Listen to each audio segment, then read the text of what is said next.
দাদি সাপ মরে গেছে, তারা দুনিয়ার মানুষের সুমাইতেছে। কি কথা কর না, গোসল দিছি কিনা জানি না, অমনি অ্যাম্বুলেন্সের মধ্যে সুমাইতেছে। একটা তো সুমা দিয়ে দূরে বসে নিচ্ছে, সারে না সব কবর ধরে কাঁদতেছে, কবর উপুত হয়ে পড়তেছে। যদি জিজ্ঞেস করেন এটা করলে কে, ভালোবাসি।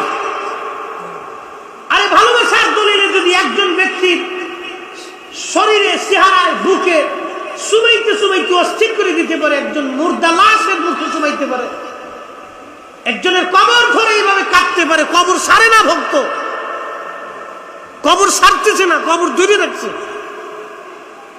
তার ওয়াজ শুনে মানুষ যদি এইভাবে ইমোশনাল হতে পারে, তাহলে একটু চিন্তা করে, এই জমিনে দিন এনেছে আল্লাহর ওলিরা, ইসলাম এনেছে শাহজালাল আমিনী, তাদের